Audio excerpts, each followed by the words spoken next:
the technological wizardry of Haig.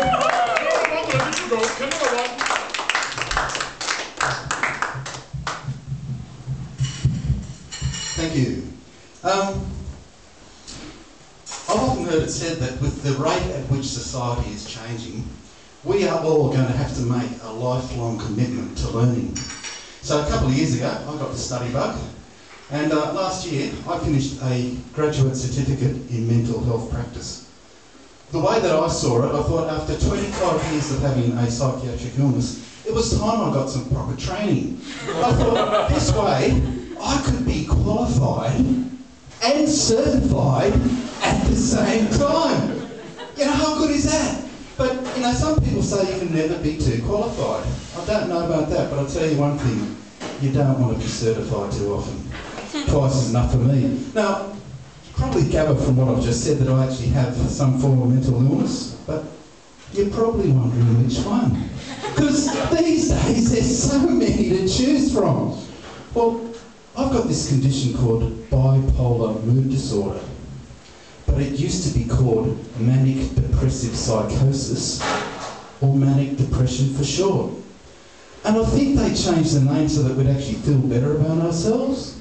And it makes all the difference. I feel so much better since I don't suffer from that manic depressive crap, and I only suffer from bipolar mood disorder instead. But the thing about the name change is the condition has lost all of its mystique. Because when it was called manic depression, you know, artists like Black Sabbath and Jimi Hendrix would write and perform songs about manic depression. And, you know, when you hear the word manic, you do tend to think of a guy in bright, colourful clothing, big flares, big afro, playing his guitar upside down, purple haze, foxy lady. And when you do think about depression, you do tend to think of a guy with long black hair and black clothes and heavy metal music in the background singing manic depression.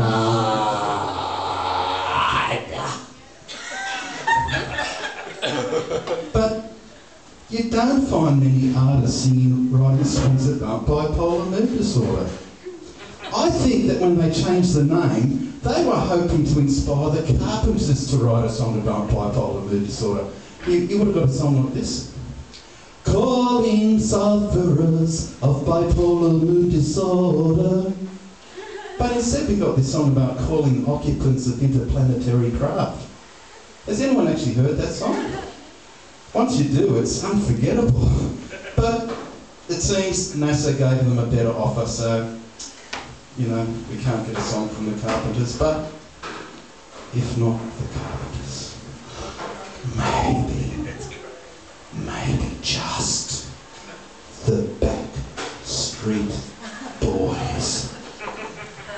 Tell me why am I thinking so delusional? Tell me why am I suffering paranoia? Tell me why is my thinking so screwed up? That's bipolar mood disorder. And if not the Backstreet Boys, we could always have Kylie Minogue. Come on, be bipolar with me. But the only thing about Kylie Minogue is, the very thought of Kylie Minogue in sequined hot pants is enough to induce psychosis in anybody.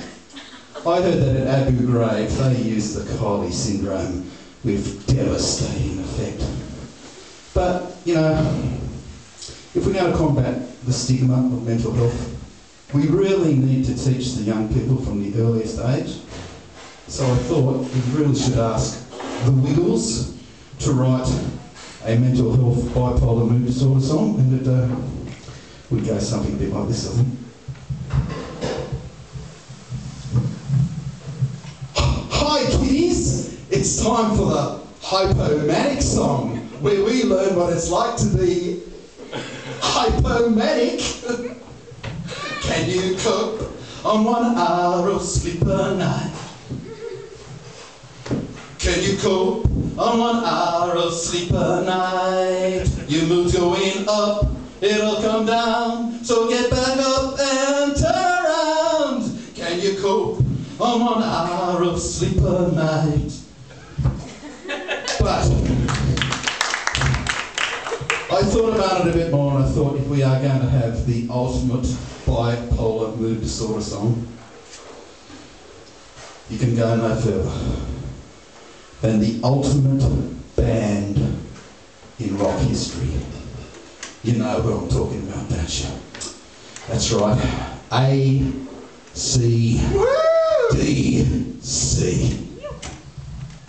I've got BMD, sometimes I get real high. BMD, high as a kite. BMD, I think I'm Jesus Christ. BMD, the way through the life.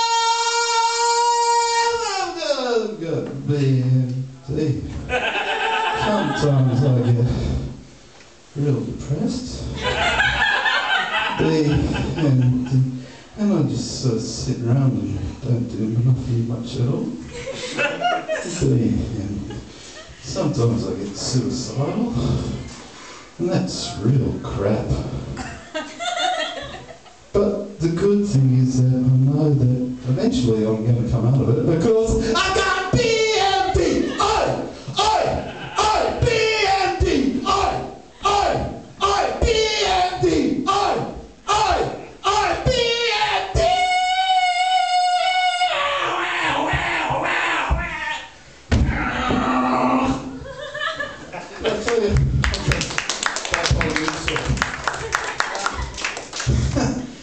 But it's an oft-quoted statistic that at some stage 1 in 5 Australians will suffer some form of mental illness. And there's probably, let's be optimistic, 20 or 40 of us here tonight, which probably means that 4 to 8 of us at some stage in our life will suffer some form of psychiatric illness. Now, we won't do that all at the same time, thankfully. But even so, even if we don't do it all at the same time, there could be at least maybe 2 or 4 of us here tonight that is currently suffering some form of mental anguish. And if so, I'd love to meet you. If you've got bipolar like I've got, we could come up and we could share all the crazy things we did when we were manic. And if you're suffering from schizophrenia, well, I may not be able to relate to you totally, but at least we have a shared experience of psychosis. And if you're depressed, please come up. Us manic ones might just help to lift you up a bit, and you might help to calm us down a bit, which probably would be good. And let's face it, if you're paranoid, let's face it, whether you come or not, we're going to be talking about you anyway. So you may as well come and hear what it is we have to say. And if you've got social phobia, all that exposure therapy will do you the world of good. So come up afterwards and talk to me about mental health, okay? Thank you.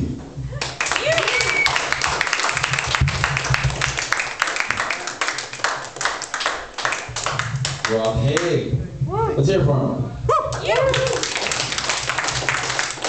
Just coming out to see a bit of